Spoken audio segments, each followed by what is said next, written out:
took it to Nina. Only call to get brain, man, I swear she a genius. I got a scoop, boy, I know that you sweet. Know where you hide and I know where you be. Tell bro wipe his nose and don't care if he sneeze. Needless a meal for my daughter turn 3. I'm trying to take my whole fam out Belize. Trap out the spot till we down on the lease. I'm trying to take my whole fam out Belize. Trap out the spot till we down on the lease. I got a scoop. We gon' go pay him a visit. Dismiss him like last day at school. Niggas be fool. All on the net with the tipping. Like why you keep frontin' your move? Tell him the truth. Cause you try throwing me off and you know like I know that ain't true. When I get that food, make sure my whole family eat. That's some shit that you niggas won't do. I got a scoop. We gon' go pay him a visit. Dismiss him like last day at school. Niggas be fool. All on the net with the tipping. Like why you keep frontin' your move? Tell him the truth. Cause you try throwing me off and you know like I know that ain't true. When I get that food, make sure my whole family eat. That's some shit that you niggas won't do. I got a scoop. We gon' go pay him a visit. Dismiss him like last day at school. All on the net with the tipping. Like why you keep frontin' your move?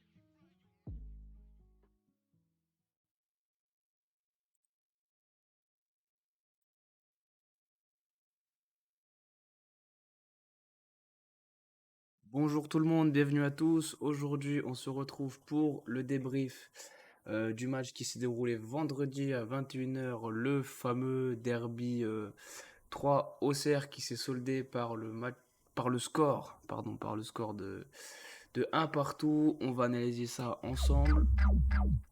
Alors, le résumé de ce match. Déjà, bon, le match s'étant déroulé vendredi, voilà, on va se remettre un petit peu la tête dedans avec le rappel de la compo, pas de grosses surprises. La défense type, Raveloson maintenu à ce poste de latéral droit. Pareil pour le milieu, le retour de Hein titulaire au détriment d'Autré. Et Charbonnier de retour titulaire puisque Niang était suspendu pour ce match. Au niveau sur le banc, il n'y a pas eu de grosses surprises. Voilà, on est resté dans du classique. Pour ma part, je trouve qu'il y avait beaucoup trop de défenseurs et que justement on manquait de cartouches offensives sur la fin. Donc cette première mi-temps, un match très très disputé, voilà, des deux côtés ça a attaqué, c'était plutôt équilibré.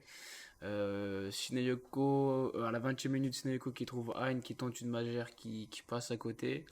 Peu de temps après, réponse de l'Estac, Mensah qui loupe un peu son dégagement, voilà, cafouillage dans la défense au Serrois, c'est dégagé par Raveloson. Alors pas de la meilleure des manières parce que ça atterrit sur Ronny Lopez qui prend sa chance et trouve le montant. Donc premier gros coup de chaud côté Auxerrois.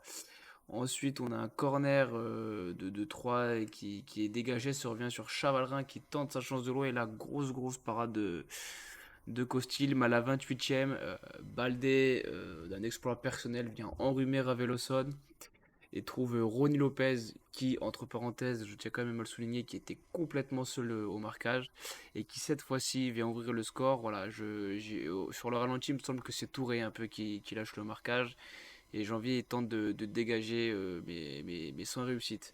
Pour la seconde période, mi-temps toujours aussi équilibré, centre de Mensah mal dégagé par la défense troyenne. Ça arrive dans les pieds de Raveloson qui prend sa chance aux abords de la surface et malheureusement trouve le montant. Peu de temps après, il y a un énorme sauvetage de Mensah sur une incursion d'Audebert qui est voilà, une mauvaise défense de Janvier. Et en fin de match, Perrin trouve alors c'est en plusieurs étapes. Perrin, dans un premier temps, va trouver Autrette, qui va parfaitement trouver Sinayoko en profondeur, qui la remet à Perrin, donc qui est à l'origine de l'action, et qui, d'un plat du pied chirurgical, vient réduire le score. Ensuite, gros coup de chaud également, mauvaise relance de Joubal, ça revient sur Baldé, qui frappe et énorme parade de Costil. Et à la fin, Parozzo suite à une mauvaise relance de Djoubal, frappe. Et encore une fois, Costil nous sauve. Et d'ailleurs, ce qui a même provoqué sa colère, on l'a vu haranguer ses coéquipiers, que ce soit lui ou le coach. Quoi. J'ai même cru lire sur l'œuvre de Pellissier en s'arrachant les cheveux en disant putain, mais c'est pas possible. Et si. Et si, merci Benoît. Et dans le temps additionnel, vraiment la toute fin, on avait un contre magnifique qui se propageait. Ça qui trouve parfaitement Sinayoko. Et je sais plus si c'est Perrin ou Dujimo qui est seul à l'opposé. Et malheureusement, Sina foire sa passe. Alors à vitesse réelle, j'ai hurlé parce que pour moi c'était clairement l'occasion qui pouvait nous permettre de passer devant. Voilà, malheureusement, Sinayoko a raté sa passe. Voilà, en revanche, bon, si on prend l'ensemble de ce match, le score nul est mérité, même si pour moi, 3 a légèrement été au-dessus. Déjà d'une, ils ont été beaucoup plus dangereux devant. Le trio Ronny Lopez, Ugbo et Baldé nous a fait extrêmement mal. Et nous, devant, bah, on n'a pas été. Voilà, je l'avais déjà dit, on n'est pas assez tueur. Ça s'est encore prouvé ce soir. Après, on n'a pas des réussites parce qu'on trouve aussi le poteau, mais comme l'avait fait 3. Donc, ça aurait pu basculer d'un côté comme de l'autre. Au final, moi, je trouve que ce score, ce match nul est plutôt mérité. Maintenant, on va passer aux notes de ce match. Alors, les notes sont pas toutes. Il y a des notes sur lesquelles je me suis planté. Vous allez voir pourquoi. Donc, Costil, alors j'ai mis bon match, mais c'est clairement c'est un des tops de ce match. Voilà, sans lui, bah, on repart bredouille de 3. Mensa qui fait un très bon match, même si voilà, il y a quand même encore. Et c'est pour ça que je ne l'ai pas mis en top. Il y a défensivement, voilà, il a fait des erreurs qui auraient pu nous coûter cher. Janvier Djoubal, j'ai mis match moyen. Mais je rectifie ces matchs mauvais. Voilà, ils ont fait un match décevant. Pas mauvais, on va dire que c'était décevant. Voilà, donc la flèche n'est pas associée. Voilà, ce serait plus celle qu'à Touré d'Acosta qui correspondrait mieux. Et Costil, du coup, c'est la flèche rouge parce que lui, pour le coup, il a vraiment été top. Raveloson nous fait un bon match, même si sa mauvaise relance entraîne le but. L'ouverture du score troyenne. Mais voilà, il s'est procuré une grosse occasion. Malheureusement, ça a touché le poteau. Mais sinon, je l'ai trouvé plutôt intéressant. Au milieu de terrain, Touré, je le trouve toujours aussi décevant. Je me pose vraiment des questions sur. Alors, ça va paraître sévère, et je crois même que j'avais déjà dit, mais est-ce qu'il a vraiment le niveau Ligue 1, Touré? Parce que c'était très compliqué. Saki, voilà, c'était un petit peu un match en demi-teinte, contrairement au récital qui nous avait sorti le match d'avant. Alors après, Touré était aussi moins bien que face à Ajaccio. Alors est-ce que ça a un rapport? Peut-être, je ne sais pas. Shineyoko, j'ai mis match moyen. Alors ça peut peut-être paraître sévère, mais il aurait fait un beau match si pour moi il aurait même été top s'il donnait le ballon à la fin sur Perrin qui aurait pu. Alors après, attention, le contre n'était pas tout fait, hein. Après, faut réussir à le conclure, mais bon, connaissant la qualité de Perrin, je pense que ça aurait pu finir au fond. Voilà, il a manqué de lucidité dans ce dernier geste. Après, voilà, je lui en veux pas, ou à moitié, parce qu'il débauche, il a une grosse débauche d'énergie. Après, voilà, on est en Ligue 1 et il faut réussir à corriger ça pour être plus tranchant, plus clinique devant. Agne, il a fait un bon match. Je trouve qu'il fait un bon match. Voilà, après, pareil, je pourrais dire ça sur tous les joueurs. On manque de finition, le constat est là, le constat est posé, on manque de tueurs devant. Charbonnier, alors c'était un 4-4-2, mais moi j'ai trouvé plus que ça ressemblait par un moment 4-2-3-1 avec Charbonnier qui dézonnait énormément. Du coup, ce qui a laissé D'Acosta un peu esselé en pointe et je l'ai trouvé pas bon du tout. Il fait un match décevant, voire un mauvais match. Je pencherais même plus du. Voilà, j'ai encore été généreux. Peut-être l'affluence du but à la fin. Je sais pas, mais non, D'Acosta c'est un flop sur ce match. Charbonnier c'est moyen. Voilà, on sait qu'il n'y a rien de sa fameuse longue blessure, il va falloir du temps. Mais là, on était un peu pris de court parce qu'on avait la blessure de notre. Pas la blessure, la suspension de notre ami Nyang. Donc voilà, c'était un petit peu compliqué. Et sur le banc, Perrin et Autrette, je les ai mis en top parce que leur entrée a donné un nouveau visage. Enfin, peut-être paraître fort, mais voilà, coaching gagnant de Pellissier, les deux entrants qui ont été décisifs. Voilà, Perrin, l'origine et la finition de l'action. Autrette qui. La passe est magnifique. Il a fait une très bonne entrée. Il a distillé de très très bons ballons.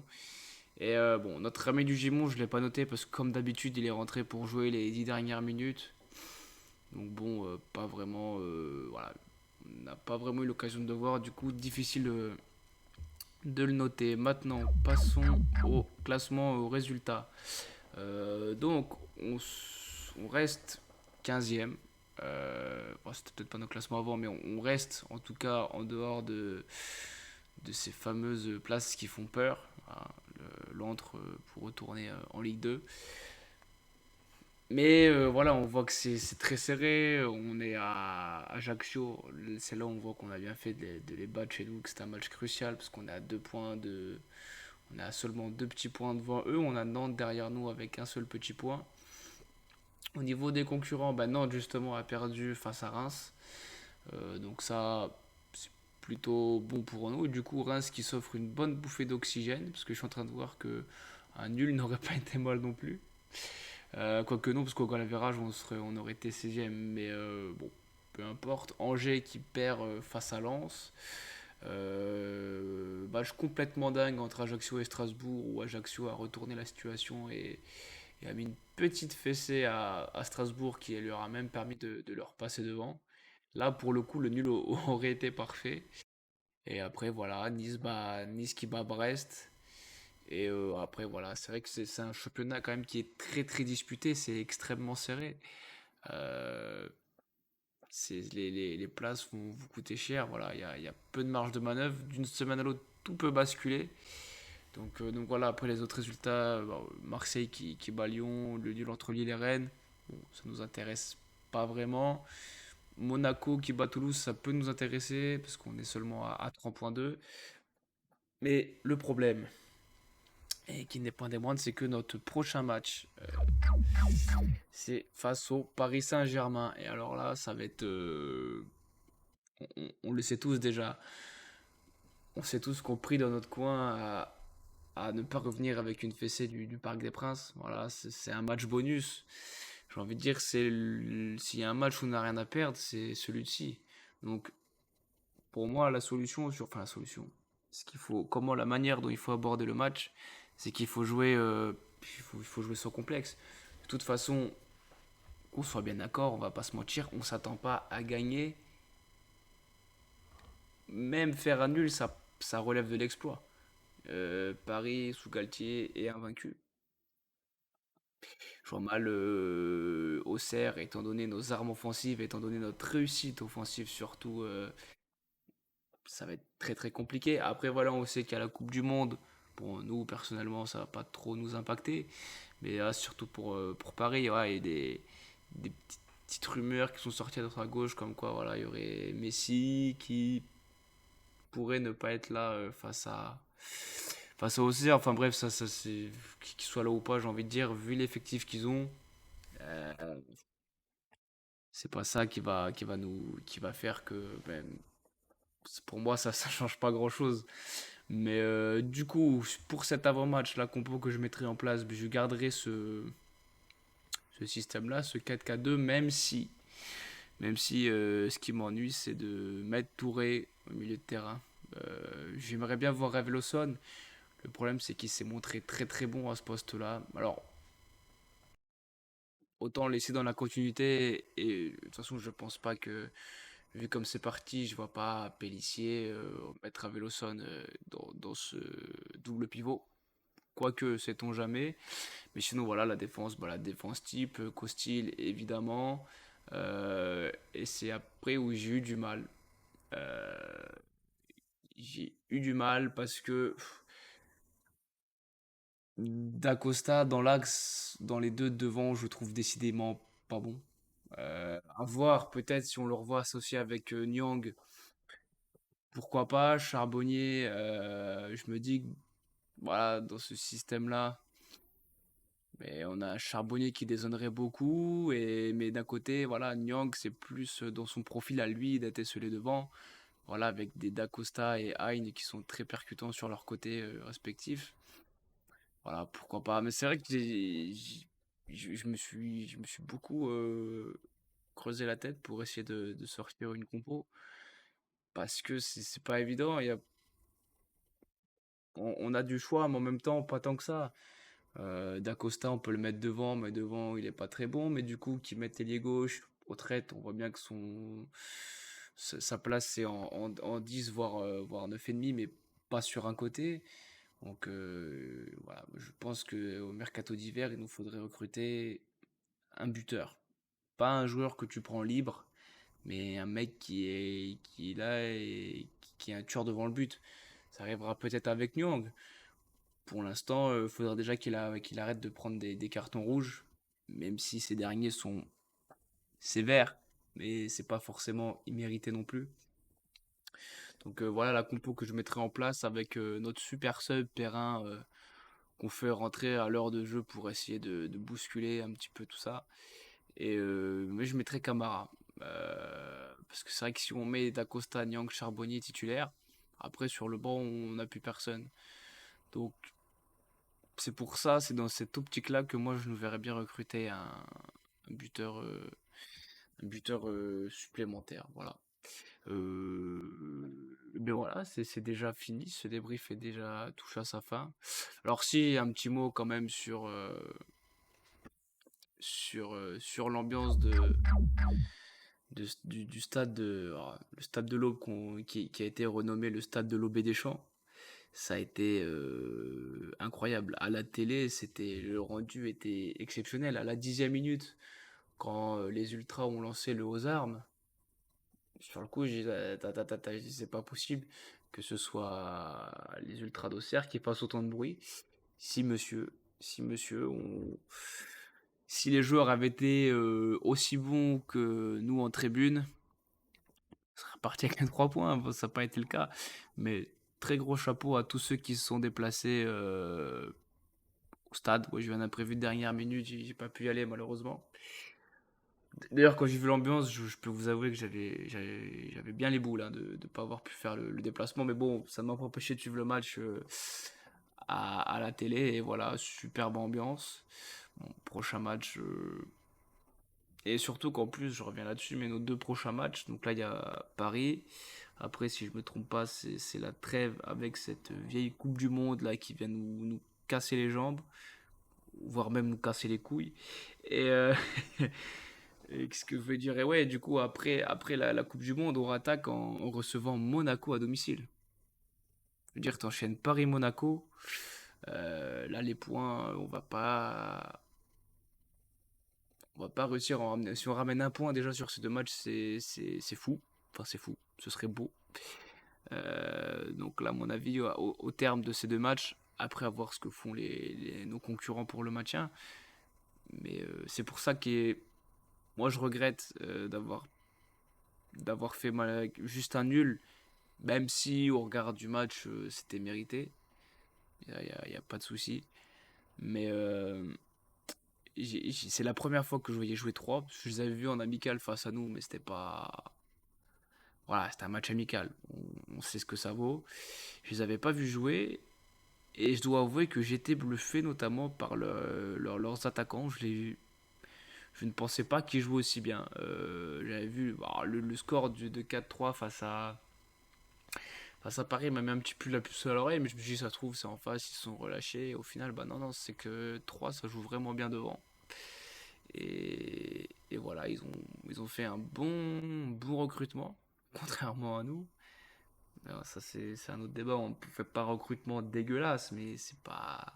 C'est sûr qu'en recrutant que des joueurs libres, on reste assez limité, mais ça fera l'objet d'une prochaine vidéo après le match de Paris. Donc tu auras En même temps, je vous fais le programme. Cette semaine, je sais pas s'il y aura, je sais pas si je vais streamer FIFA. Je sais pas du tout. Donc normalement c'est le mercredi, mais là j'ai un doute. Je sais pas si je pourrai. Lundi prochain, ce qui est sûr, c'est que on se retrouvera pour le débrief face au Paris Saint-Germain et après pendant la trêve. Alors je me suis hésité, je me suis fait la réflexion, est-ce que je ferais pas des débriefs sur l'équipe de France? Je sais pas, parce que déjà j'ai aucune hype pour regarder cette vieille Coupe du Monde là qu'on fait au Qatar en plein hiver. Ça fait déjà que la saison était particulière avec les 4 descentes, mais là ça l'est encore plus. Il y a je sais pas combien de blessés, donc honnêtement j'ai aucun intérêt pour cette Coupe du Monde. Et du coup pendant cette Coupe du Monde, comme j'avais fait pour la saison dernière, il me semble que je l'avais fait aussi à mi-saison. Voilà un petit peu un conseil de classe pendant la trêve, voilà, sur cette première partie de saison. Alors, on sera pas tout à fait à la moitié, hein, on aura disputé que 15 matchs, mais il y aura largement de quoi se donner une idée. Et même s'il nous restera des équipes qu'on n'a pas encore affrontées. Mais du coup, voilà, donc on distribuera les bons points et les mauvais points, ce qui est amélioré, tout ça, tout ça. Voilà, moi sur ce, je vais vous laisser. Je vous laisse rejoindre, vous abonner sur ma chaîne YouTube, sur Facebook, sur Twitter, je sais plus si j'ai dit YouTube, enfin bref, n'hésitez pas à liker, partager si le contenu vous a plu, si vous avez des remarques, il y a les commentaires et il y a les DM. Donc n'hésitez pas. Et sur ce, je vous dis à très bientôt. Allez, et surtout, allez la GIA. Allez, ciao. Bon après-midi à tous.